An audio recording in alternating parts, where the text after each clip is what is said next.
નમસ્કાર વિદ્યાર્થી મિત્રો, સ્વાગત છે તમારું યુટ્યુબ ચેનલની અંદર. ધોરણ 6 ની અંદર વિજ્ઞાન વિષયમાં ઘણા બધા અલગ અલગ પાઠના આપણે વિડીયો જોઈએ છીએ, જેમાં આજે આપણે પાઠ 7મો છે વનસ્પતિની જાણકારી મેળવીએ. ગેટિંગ ટુ નો પ્લાન્ટ્સ.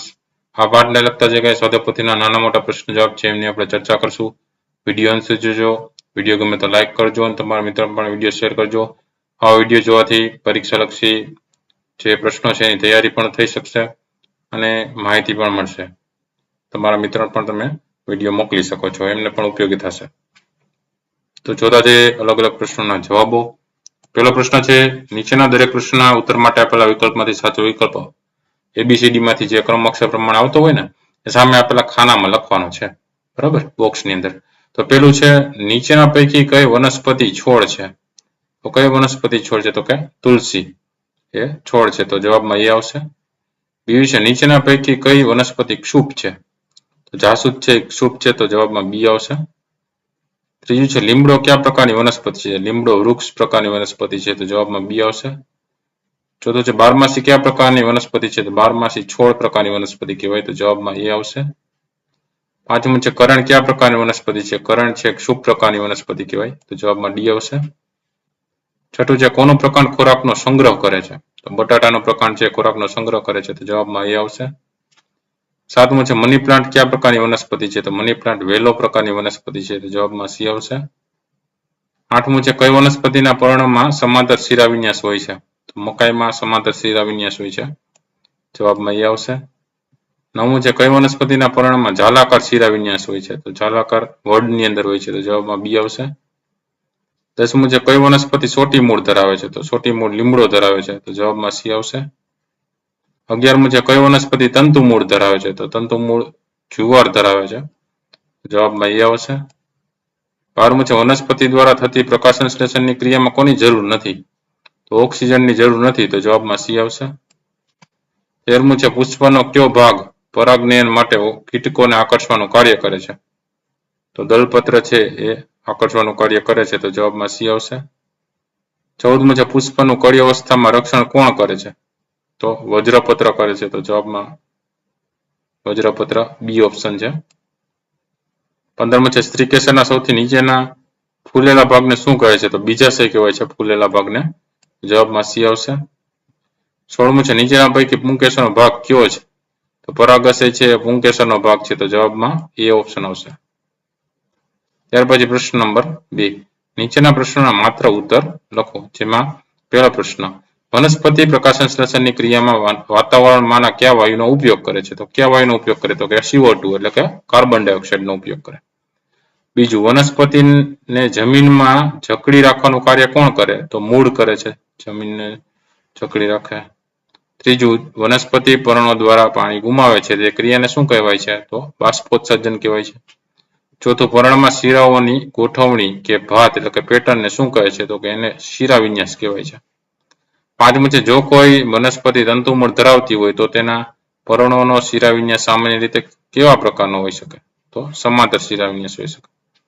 છઠ્ઠું, જો કોઈ વનસ્પતિ પર્ણો જાલાકાર શિરાવિન્યાસ ધરાવે તો તેના મૂળ કયા પ્રકારના હશે? તો એ સોટી મૂળ પ્રકારના હશે. સાતમું છે, ઘાસના પર્ણમાં કયા પ્રકારનો શિરાવિન્યાસ હોય છે? તો એમાં સમાંતર શિરાવિન્યાસ હોય છે. આઠમું, વડ અને પીપળાના પર્ણમાં કયા પ્રકારનો શિરાવિન્યાસ હોય છે? તેમાં જાલાકાર શિરાવિન્યાસ હોય છે.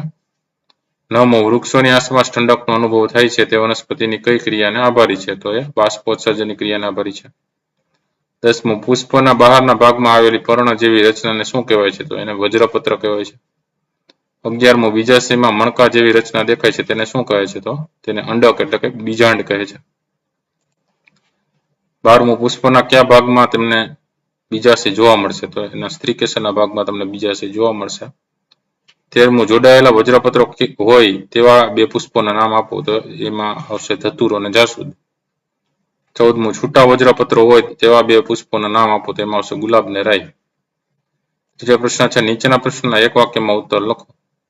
પહેલું છે, છોડનું પ્રકાંડ કેવું હોય છે? તો એનો જવાબ લખી શકીએ. છોડનું પ્રકાંડ લીલું, પાતળું, કુમળું અને ઓછી શાખાઓ ધરાવતું હોય છે. બીજું છે, ક્ષુપનું પ્રકાંડ કેવું હોય છે? તો એનો જવાબ લખી શકીએ. ક્ષુપનું પ્રકાંડ પ્રમાણમાં મજબૂત પરંતુ બહુ જાડું હોતું નથી.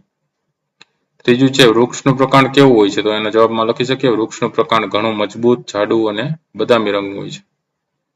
ચોથા પ્રશ્ન, વનસ્પતિના મુખ્ય ભાગો ક્યાં ક્યાં છે? તો એનો જવાબ લખી શકીએ વનસ્પતિના મુખ્ય ભાગો મૂળ, પ્રકાંડ, પર્ણ અને પુષ્પ છે. પાંચમું છે ક્ષુપ પ્રકારની વનસ્પતિના 4 નામ લખો.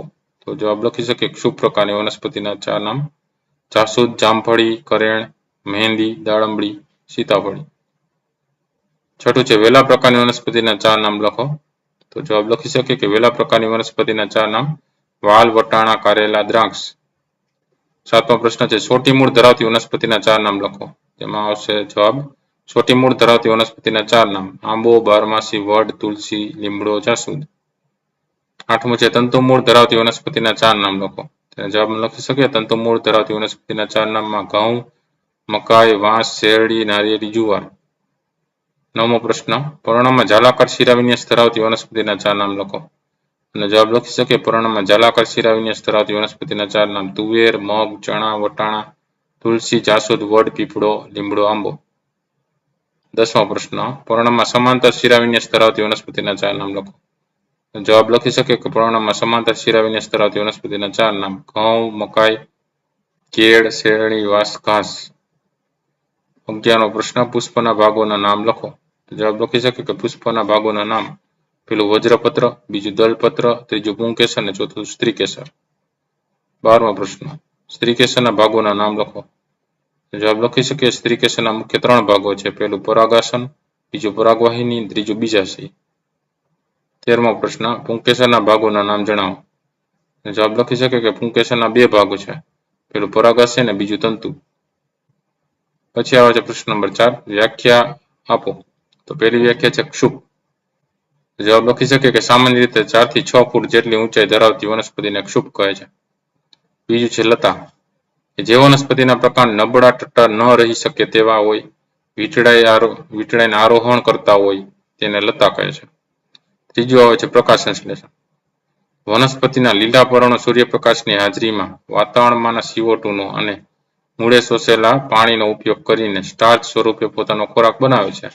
આ ક્રિયાને પ્રકાશ સંશ્લેષણ કહે છે. ચોથું છે બાષ્પોત્સર્જન. વનસ્પતિ પર્ણમાં આવેલા પર્ણરંધ્રો દ્વારા વધારાનું પાણી બાષ્પ રૂપે વાતાવરણમાં બહાર કાઢે છે. આ ક્રિયાને બાષ્પોત્સર્જન કહે છે. પાંચમું છે સોટી મૂળ. વનસ્પતિના જે મૂળની રચનામાં એક મુખ્ય જાડું મૂળ અને તેના પર ઘણા ઉપમૂળ જોવા મળે તેને સોટી મૂળ કહે છે. છઠ્ઠું છે તંતુ મૂળ. તો વનસ્પતિના જે મૂળની રચનામાં એક મુખ્ય મૂળ ન હોય પરંતુ એક જગ્યાએથી ઘણા બધા પાતળા તંતુઓ જેવા મૂળ ઉદ્ભવેલા જોવા મળે તેને તંતુ મૂળ કહે છે. સાતમું આવે છે સમાંતર શિરાવિન્યાસ. તો પર્ણમાં શિરાઓ સમાંતર ગોઠવાયેલી હોય તો આવા શિરાવિન્યાસને સમાંતર શિરાવિન્યાસ કહે છે. આઠમું છે જાલાકાર શિરાવિન્યાસ. પર્ણમાં શિરાઓ જાલાકાર જાળી જેવી ગોઠવાયેલી હોય તો આવા શિરાવિન્યાસને જાલાકાર શિરાવિન્યાસ કહે છે. પાંચમો પ્રશ્ન છે નીચેના પ્રશ્નના ટૂંકમાં ઉત્તર લખો. જેમાં પહેલો પ્રશ્ન, છોડની આકૃતિ દોરી તેના મુખ્ય ભાગો દર્શાવો. તો છોડ તરીકે તમે જોઈ શકો છો અહીંયા છે પુષ્પ એટલે કે ફૂલ, અહીં છે પાંદડા એટલે કે પર્ણ, પછી વચ્ચેનો જે ભાગ છે થડ જેવો એ છે પ્રકાંડ એનું, અને નીચે જમીનની નીચે હોય એને કહેવાય મૂળ. બરાબર, એવી રીતે તમારે મુખ્ય ભાગો દર્શાવવાના છે. જોઈએ બીજો પ્રશ્ન, પર્ણની આકૃતિમાં તેના ભાગો દર્શાવો. દરેક વિશે ટૂંકમાં લખો. તો પર્ણના મુખ્ય 2 ભાગ છે. એક છે પેલું છે પર્ણદંડ અને બીજું છે પર્ણપત્ર. તો પેલું જે પર્ણદંડ કોને કહેવાય? તો કે પર્ણના જે ભાગથી તે પ્રકાંડ સાથે જોડાયેલું હોય તેને પર્ણદંડ કહે છે. બીજું આવે છે પર્ણપત્ર. કે પર્ણના લીલા અને પહોળા ભાગને પર્ણપત્ર કહે છે. તે પર્ણનો મુખ્ય ભાગ છે.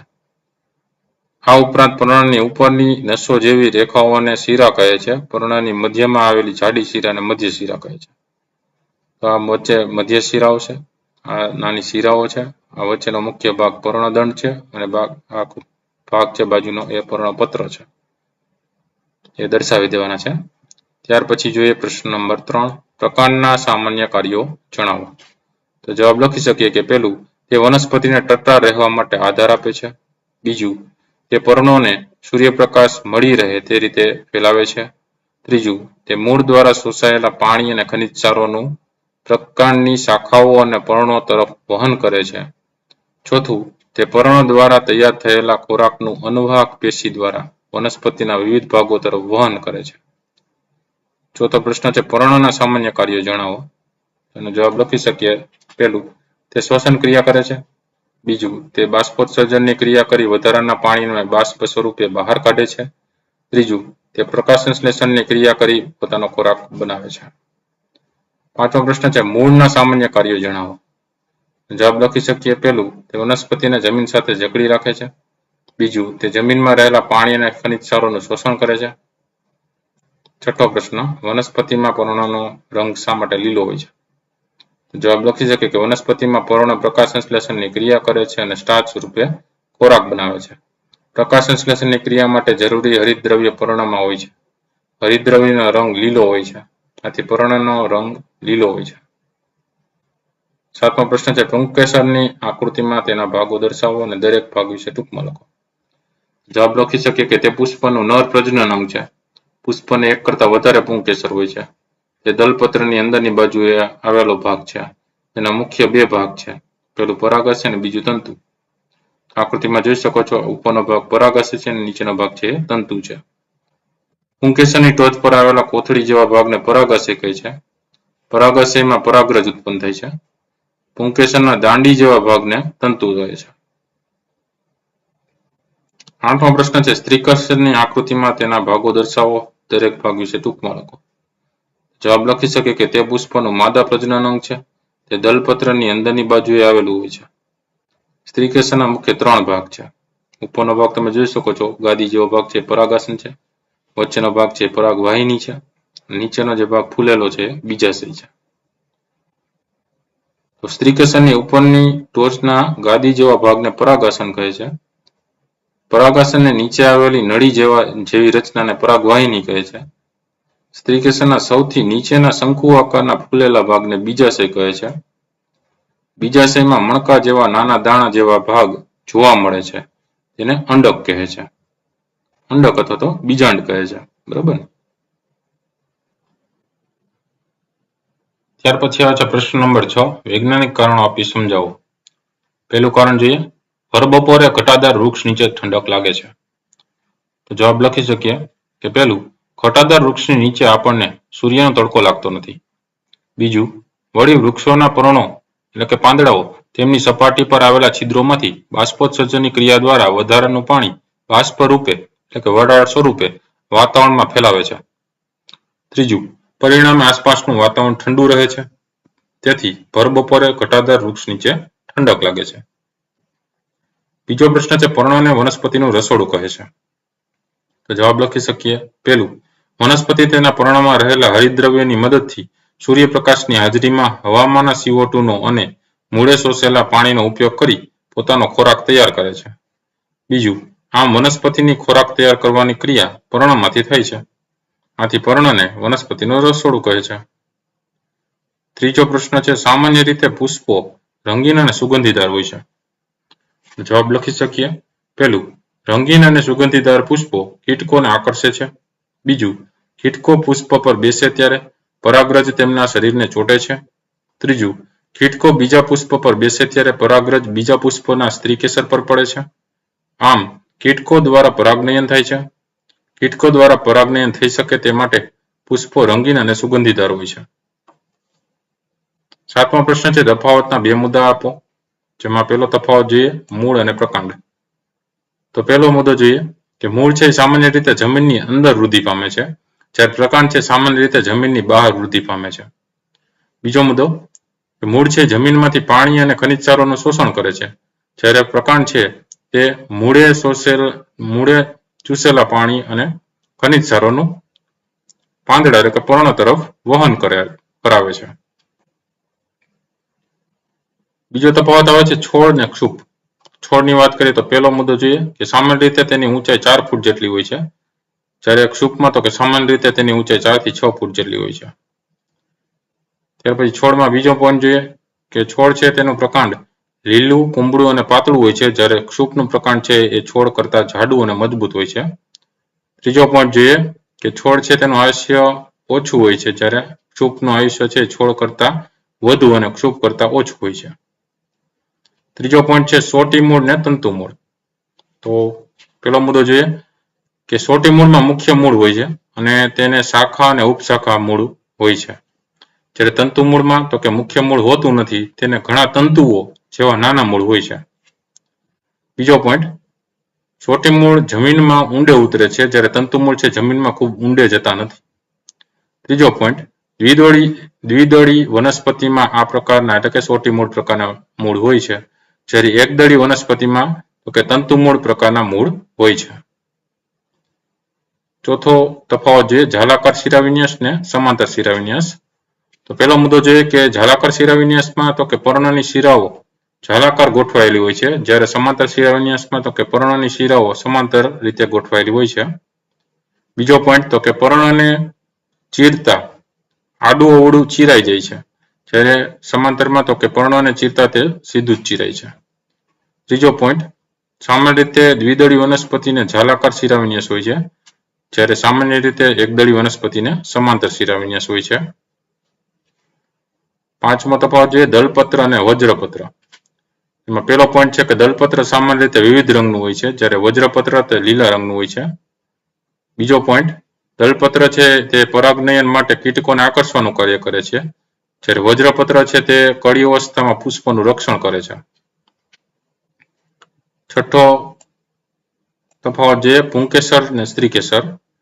તેમાં પહેલો મુદ્દો છે કે પુંકેસર પુરુષનું નર પ્રજનન અંગ છે, જ્યારે સ્ત્રીકેસર છે તે પુરુષનું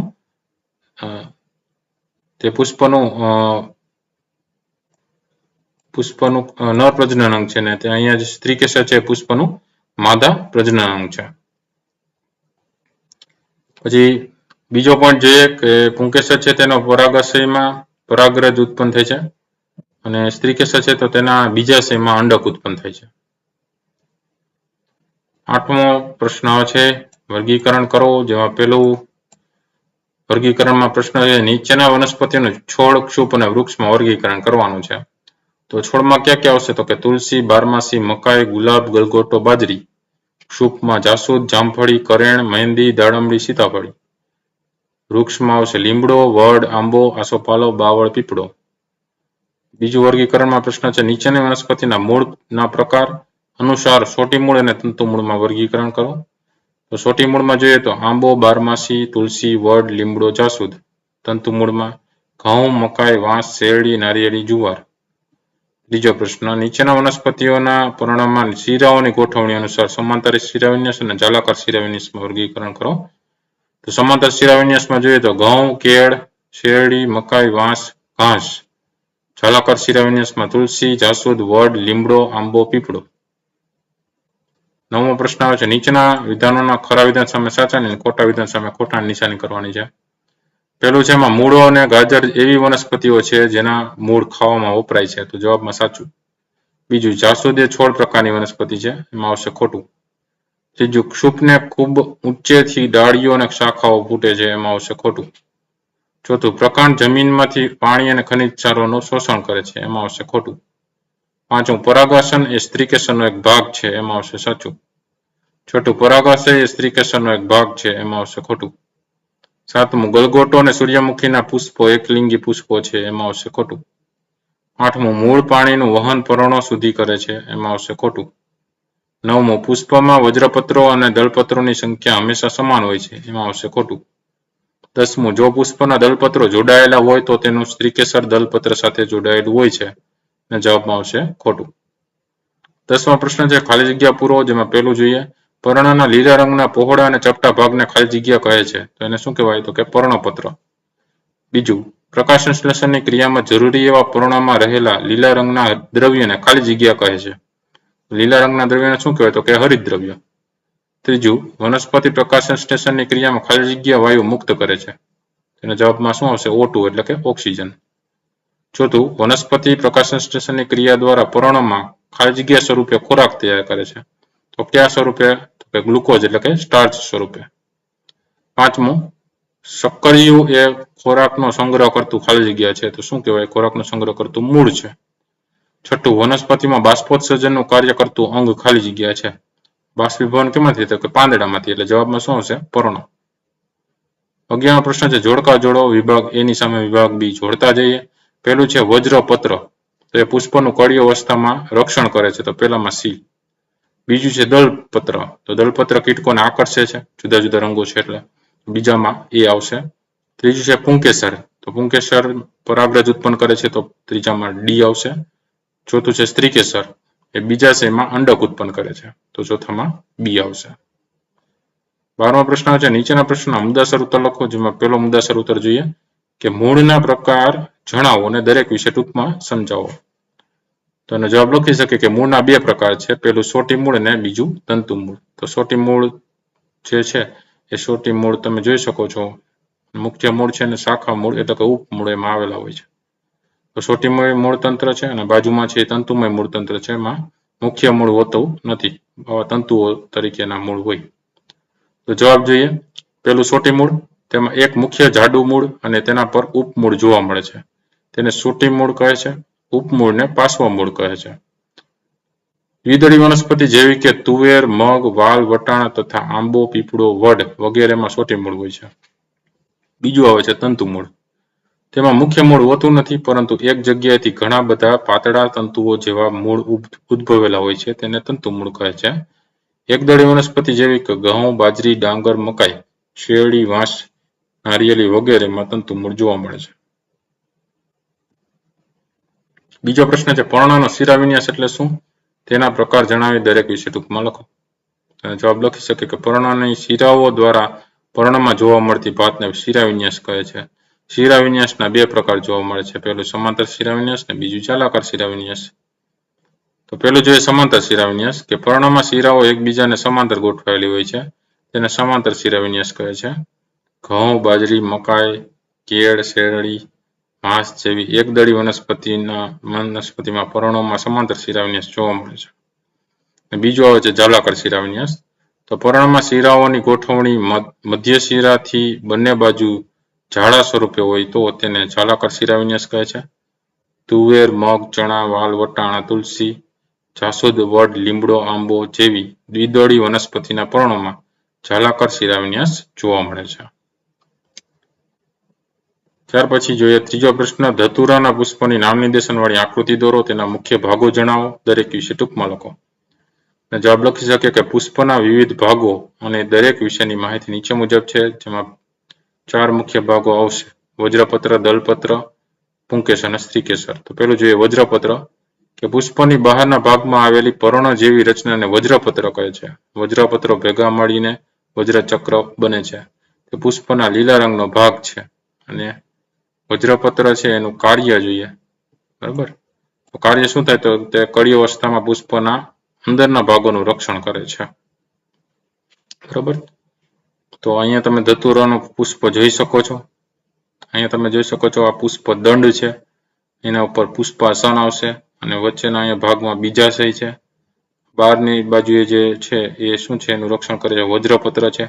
વચ્ચેના ભાગમાં જે અહીંથી જાય છે, બરાબર, એ સ્ત્રીકેસરનો ભાગ છે. એને વચ્ચેના ભાગને પરાગ વાહિની કહેવાય છે, બરાબર છે. અને ઉપર પરાગાસન આવશે અને પુંકેસર હોય એમાં બે ભાગ આવે, તંતુ અને પરાગાશય. અને ઉપરનો જે ફૂલનો ભાગ દેખાય છે એ ફૂલમણી અથવા તો દલપત્ર કહેવાય છે. તો એ રીતે આકૃતિ દોરવાની છે. હવે જોઈએ બીજો પોઈન્ટ, દલપત્ર એટલે કે ફૂલમણી કે પુષ્પમણી પણ કહેવાય. તો વજ્રપત્રોની અંદરના ભાગે પુષ્પાસન પર ચક્રાકારે ગોઠવાયેલી પાંદડીઓની સમૂહને દલપત્ર એટલે કે ફૂલમણી કહે છે. તે રંગીન, આકર્ષક અને સુવાસિત હોય છે. કાર્ય જોઈએ, તે કીટકોને પોતાના તરફ આકર્ષી પરાગનયન કરવાનું કાર્ય કરે છે. ત્રીજો ભાગ આવે છે પુંકેસરનો, તો તે દલપત્રની અંદરની બાજુએ આવેલો ભાગ છે, તે પુષ્પનું નર પ્રજનન અંગ છે. એનું કાર્ય જોઈએ, પુંકેસર તેના પરાગાશયમાં પરાગરજ ઉત્પન્ન કરે છે. ચોથું આવે છે સ્ત્રીકેસર, તે દલપત્રની અંદરની બાજુએ આવેલો ભાગ છે, તે પુષ્પનું માદા પ્રજનન અંગ છે. એનું કાર્ય જોઈએ, તો તે ફલનની ક્રિયામાં અગત્યનો ભાગ ભજવે છે. ત્યાર પછી જોઈએ હવે પ્રશ્ન નંબર 13. નીચેના પ્રશ્નોનો એટલે કે પ્રયોગોનું આકૃતિ દોરીને વર્ણન કરો. તેમાં પ્રયોગો આપણે જોવાના છે, જેમાં પહેલો પ્રયોગ જોઈએ કે વનસ્પતિનું પ્રકાંડ પાણી અને ખનિજ ક્ષારોના દ્રાવણનું વહન કરે છે, તે સાબિત કરતો પ્રયોગ વર્ણવો. તેમાં હેતુ લખી શકીએ કે વનસ્પતિનું પ્રકાંડ પાણી અને ખનિજ ક્ષારોના દ્રાવણનું વહન કરે છે, તે સાબિત કરવું. સાધનો ક્યાં ક્યાં જોશે તો કે કુંબળો છોડ, કાચનો પ્યાલો અને બ્લેડ. પદાર્થો ક્યાં જોશે તો કે પાણી ને લાલ શાહી. અને તમે જોઈ શકો છો આકૃતિમાં એવી જ આકૃતિ અહીં દોરવાની છે. એક કાચનો પ્યાલો છે, બરાબર, એમાં કુંબળો છોડ મૂળે કાપેલો હોય એવો રાખવાનો છે પાણીની અંદર. પાણીમાં લાલ શાહી ઉમેરવાની છે, બરાબર. કાચના પ્યાલાની અંદર પાણી ઉમેરવાનું, એમાં લાલ શાહી નાખવાનું, એમાં કુંબળો છોડ રાખવાનો, એટલે છોડના પાંદડાઓ છે લાલ થઈ જાય કે નહીં જોવાનું છે. તો પદ્ધતિ જોઈએ કે પહેલું, કાચના પ્યાલામાં 1/3 એટલે કે ત્રીજા ભાગનું પાણી લેવાનું છે. બીજું, પાણીમાં થોડાક ટીપા લાલ શાહી ઉમેરી પાણીને લાલ રંગનું બનાવો. ત્રીજું, છોડના પ્રકારને આધાર પાસેથી બ્લેડ વડે કાપી લાલ રંગના પાણી ભરેલા પ્યાલામાં મૂકો. ચોથું, બીજા દિવસે છોડના ભાગોનું અવલોકન કરો. તો અવલોકનમાં જોઈએ કે છોડનો પ્રકાર અને શાખાઓ લાલ રંગની બને છે, એટલે કે ડાળીનો જે ભાગ છે અને એનો પ્રકારનો ભાગ છે એ લાલ રંગનો દેખાય છે. તો એમાં પાણી છે એ શોષાય છે, અને એ પાણી શાહી વાળું હોવાથી, લાલ રંગની શાહી વાળું હોવાથી એ પાણી છે, બરાબર, એની અસર શાખાઓ અને ડાળીઓની અંદર અને પ્રકારના ભાગમાં જોવા મળે છે, બરાબર. જેના કારણે એ શાખાઓ અને જે પ્રકારનો ભાગ છે લાલ દેખાય છે. તો નિર્ણય લખી શકીએ કે વનસ્પતિનું પ્રકાર પાણી અને ખનિજ ક્ષારોના દ્રાવણનું વહન કરે છે. બીજો પ્રયોગ છે કે વનસ્પતિના પર્ણો બાષ્પોત્સર્જન દ્વારા વધારાનું પાણી બાષ્પ સ્વરૂપે બહાર કાઢે છે તે સાબિત કરતો પ્રયોગ વર્ણવો. તેમનો હેતુ લખી શકીએ પહેલા તો, કે વનસ્પતિના પર્ણો બાષ્પોત્સર્જન દ્વારા વધારાનું પાણી બાષ્પ સ્વરૂપે બહાર કાઢે છે તે સાબિત કરવું. સાધનો ક્યાં આવશે તો કે પોલિથીનની પારદર્શક કોથળી, દોરી. પદાર્થોમાં કુંડામાં ઉગાડેલો છોડ. આ આકૃતિ તમે જોઈ શકો છો, એવી આકૃતિ દોરવાની છે. કે કુંડું એક લીધું છે, બરાબર, માટીની અંદર એક છોડ છે, એ છોડની એક ડાળી છે, એ ડાળીમાં તો કે પોલિથીનની પારદર્શક કોથળી બાંધી દીધેલી છે, આરપાર જોઈ શકાય એ ડાળીને, બરાબર. અમુક સમય પછી એ કુંડાનો જે ભાગ છે એમાં છોડના ભાગમાં ડાળીઓની આસપાસ જ્યાં કોથળી વીટેલી છે ત્યાં પાણીના ટીપા છે બાજેલા જોવા મળે છે. તો પદ્ધતિ આપણે જોઈએ શું કરવાનું છે. તો પહેલું, કુંડામાં ઉગાડેલો એક છોડ લેવાનો. બીજું, આ છોડની એક ડાળીને પર્ણ સહિત પોલિથીનને પારદર્શક કોથળી વડે ઢાંકીને તેનું મુખ દોરી વડે બંધ કરવાનું છે. ત્રીજું છે, હવે છોડના કુંડાને સૂર્યપ્રકાશમાં મૂકવાનું. સૂર્યપ્રકાશમાં મૂકશું એટલે બાષ્પોત્સર્જનની પ્રક્રિયા થશે અને ટીપા બાજી જશે કોથળીમાં. તો ચોથું આવશે, થોડા કલાક પછી કોથળીની અંદરની સપાટી જુઓ. તો અવલોકન જોઈએ કે પોલિથીનની કોથળીના અંદરના ભાગમાં પાણીના ટીપા જોવા મળે છે, અને નિર્ણય શું આવશે, વનસ્પતિના પર્ણ બાષ્પોત્સર્જન દ્વારા વધારાનું પાણી બાષ્પ સ્વરૂપે બહાર કાઢે છે. ત્રીજા પ્રયોગની વાત કરીએ કે પ્રકાશ સંશ્લેષણની ક્રિયા માટે સૂર્યપ્રકાશની હાજરી અનિવાર્ય છે તે સાબિત કરતો પ્રયોગ વર્ણવો. એનો હેતુ શું થશે કે પ્રકાશ સંશ્લેષણની ક્રિયા માટે સૂર્યપ્રકાશની હાજરી અનિવાર્ય છે તે સાબિત કરવું. સાધનો જોશે કે લીલા મોટો પાંદડા એટલે કે પર્ણવાળા છોડનું કુંડું લેવાનું છે. પુઠ્ઠાની 2 પાતળી પેપર ક્લિપ બીકર જોશે. પદાર્થોમાં તો કે આલ્કોહોલ, આયોડીનનું દ્રાવણ અને પાણી જોશે. આકૃતિ તમે જોઈ શકો છો, અહીંયા જે આકૃતિ છે એવી જ આકૃતિ અહીં દોરવાની છે. છોડનું કુંડું લેવાનું છે, મોટા પર્ણવાળું કે પાંદડાવાળું જે ભાગ છે એવું કુંડું લેવાનું છે. એમાં કોઈ પણ એક પાંદડા ઉપર પુઠ્ઠાની પટ્ટી લગાડવાની છે પેપર ક્લિપ વડે, બરાબર. પછી અંદર 2 દિવસ રાખવાનું અંધારામાં, શું થાય છે જોવાનું છે. પાછી પેપર ક્લિપ કાઢીને એ ભાગને છે ને ફરી પાછો એ સૂર્યપ્રકાશમાં મૂકવાનો, અને પછી એ પાંદડાને તોડીને દૂર કરવાનો અને એને આલ્કોહોલથી ધોઈને જોવાનો એમાં લીલો રંગ દૂર થાય છે કે નહીં, બરાબર. તો પદ્ધતિ જોઈએ કે પહેલું, લીલા મોટા પર્ણવાળા છોડનું એક કુંડું લેવાનું. આ કુંડાને 2 દિવસ અંધારામાં રાખવાનું, આથી પર્ણોમાં તૈયાર થયેલો સ્ટાર્ચ હોય કેવો વપરાઈ જાય. બીજું, લંબચોરસ આકારની પુઠ્ઠાની 2 પાતળી પટ્ટીઓ લેવાની. આકૃતિમાં બતાવ્યા મુજબ પાંદડા પર, પર્ણ પર આ 2 પટ્ટી ઉપર નીચે બાંધી લેવાની. ત્રીજું, હવે કુંડાને 1 દિવસ સૂર્યપ્રકાશમાં રાખવાનો. ચોથું, બીજા દિવસે આ પર્ણ એટલે પાંદડાને તોડી લો, પુઠ્ઠાની પટ્ટીઓ દૂર કરો. પાંચમું, પર્ણને પ્રથમ ઉકળતા પાણીથી અને પછી આલ્કોહોલથી ધુઓ, આથી પર્ણનો લીલો રંગ દૂર થઈ જશે. છઠ્ઠું, હવે આખા પર્ણ પર આયોડીનના દ્રાવણના ટીપા નાખો અને પર્ણનો રંગ તપાસવાનો છે. તો અવલોકન જોઈએ કે પર્ણ પર આયોડીનના દ્રાવણના ટીપા નાખતા પર્ણનો જે ભાગ પર ફૂટાણની પટ્ટી લગાવી હતી તે ભાગ પર્ણનો રંગ ભૂરો કાળો થતો નથી. બાકીનો પર્ણનો ભાગ ભૂરો કાળો બને છે. નિર્ણય લખી શકે કે પ્રકાશ સંશ્લેષણની ક્રિયા માટે સૂર્યપ્રકાશની હાજરી અનિવાર્ય છે. પ્રવૃત્તિઓ જોઈએ, જેમાં પહેલી પ્રવૃત્તિ છે છોડના તંદુરસ્ત વિકાસ માટે મૂળ જરૂરી છે તે દર્શાવવાનું છે. સાધન સામગ્રી જોશે કે 2 કુંડ માટીથી ભરેલ લેવાના છે, 2 છોડ લેવાના, ખુરપી, બ્લેડ ને પાણી, આટલો ભાગ જોશે. પદ્ધતિની વાત કરીએ તો પહેલું, એક જ પ્રકારના 2 સમાન નીંદણ પ્રકારના છોડ ખુલ્લા મેદાનમાંથી પસંદ કરીને તેને ખોદીને બહાર કાઢવાના. બીજું, કુંડ A-ની માટીમાં 2 માંથી એક છોડને મૂળ સાથે વાવવાનો. ત્રીજું, કુંડા B-ની માટીમાં બીજા છોડને મૂળથી કાપીને વાવવાના. ચોથું, નિયમિત રીતે બંને છોડને પાણી આપો. 1 અઠવાડિયા બાદ બંને છોડનું અવલોકન કરો. તો અવલોકન કરતા જણાય છે કે મૂળવાળા છોડનો વિકાસ સારી રીતે થયેલો છે, જ્યારે મૂળ વગરનો છોડ અવિકસિત છે. તો નિર્ણય લખી શકીએ છીએ, છોડના તંદુરસ્ત વિકાસ માટે મૂળ જરૂરી છે. અને બીજી પ્રવૃત્તિમાં આપ્યું છે પુષ્પના મુખ્ય ભાગોનો અભ્યાસ કરવો. તેમાં સાધન સામગ્રી જોશે ગુલાબ, જાસૂદ, સરસવ અને રીંગણાના પુષ્પો, બ્લેડ ને બિલોરી છે.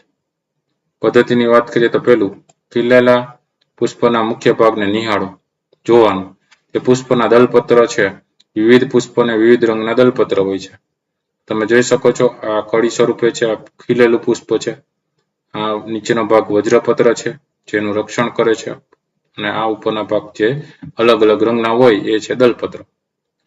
બીજો પોઈન્ટ, બંધ કળી તથા પુષ્પના નીચેના ભાગો આવેલ લીલા રંગના પર્ણ જેવો ભાગ દેખાય છે તે વજ્રપત્ર છે. ત્રીજો પોઈન્ટ, તમે લીધેલા પુષ્પોમાં દલપત્ર અને વજ્રપત્ર કેટલા છે? શું તેઓ એકબીજા સાથે જોડાયેલા છે? દલપત્ર અને વજ્રપત્રના રંગ કેવો છે? તમારા અવલોકનો કોષ્ટકમાં નોંધવાના છે. બરાબર, તો અહીં તમે જોઈ શકો આ પુષ્પોની અંદર એક ભાગ જે છે વચ્ચેનો એ સ્ત્રીકેસરનો ભાગ છે, બાકીના પુંકેસરનો ભાગ જોવા મળે છે પુષ્પમાં. ચોથો પોઈન્ટ, દલપત્રોને કાપીને પુષ્પના અંદરના ભાગોને જુઓ. પાંચમો પોઈન્ટ, પુષ્પના અંદરના વચ્ચેના ભાગમાં આવેલ સ્ત્રીકેસરને જુઓ. તે ઉપરથી પોલી નળી જેવો અને નીચેથી ફૂલેલો ભાગ છે. છઠ્ઠો પોઈન્ટ, તેની આજુબાજુ પુંકેસર છે તે જુઓ. તે પાતળા તંતુ જેવો અને ઉપર ગાદી જેવો ભાગ છે. સાતમો પોઈન્ટ, પુષ્પના ભાગો દર્શાવતી આકૃતિનો અભ્યાસ કરી તમારા પુષ્પોના વજ્રપત્ર, દલપત્ર, પુંકેસર અને સ્ત્રીકેસરને ઓળખો અને સરખામણી કરીને ખાતરી કરો. તો અહીં જોઈ શકો છો પુષ્પનું નામ ગુલાબ, દલપત્રની સંખ્યા, રંગ તો કે દલપત્ર વધારે છે અને ગુલાબી છે. વજ્રપત્રની સંખ્યા 5 છે અને રંગ લીલો છે. બરાબર, તો કે વજ્રપત્ર જોડાયેલા તો કે નહીં, છૂટા છે. પુંકેસર તો કે પાંખડીથી મુક્ત છે. પછી સ્ત્રીકેસર છે એ હાજર છે. જાસૂદમાં દલપત્ર 5 છે, લાલ રંગના હોય છે. વજ્રપત્રની સંખ્યા 5 છે અને લીલા રંગના હોય છે. વજ્રપત્ર છૂટા હોય છે અને પુંકેસરથી મુક્ત હોય છે અને સ્ત્રીકેસર હાજર છે. સરસવમાં તો કે 4 દલપત્ર છે અને પીળા રંગના છે. વજ્રપત્ર 4 છે અને લીલા રંગના છે. વજ્રપત્ર છૂટા હોય છે, પુંકેસર છે મુક્ત હોય છે અને સ્ત્રીકેસર હાજર હોય છે. અને રીંગણામાં તો કે રીંગણની અંદર 5 દલપત્રની સંખ્યા અને જાંબલી રંગના હોય છે. 5 વજ્રપત્રની સંખ્યા અને લીલા રંગના હોય છે. વજ્રપત્રો એકબીજા સાથે જોડાયેલા હોય છે. બરાબર, અને પુંકેસર તે મુક્ત છે નહીં પણ જોડાયેલા હોય છે. પુંકેસર કેવા હોય છે? એકબીજા સાથે જોડાયેલા હોય છે. અને સ્ત્રીકેસર છે એ પણ હાજર હોય છે. તો છેલ્લે નિર્ણય લખી શકીએ કે પુષ્પના મુખ્ય ભાગો વજ્રપત્ર, દલપત્ર, પુંકેસર અને સ્ત્રીકેસર છે. દરેક પુષ્પમાં તેમની સંખ્યા જુદી જુદી હોય છે. તો આ હતા અલગ અલગ પ્રશ્નોના જવાબો. વિડીયો ગમ્યો હોય તો લાઈક કરજો અને તમારા મિત્રોમાં વિડીયો શેર કરજો. સાથે ચેનલને જે સબસ્ક્રાઇબ ન કરી હોય તો ચેનલને સબસ્ક્રાઇબ કરી લેજો. નવા નવા વિડીયો ચેનલ પર મુકાતા રહેતા હોય છે. ફરી પાછા નવા વિડીયો સાથે મળીએ, ત્યાં સુધી ન જોયેલા વિડીયો જોઈ લેજો અને પરીક્ષાની તૈયારી કરતા રહેજો. Thank you very much and take care.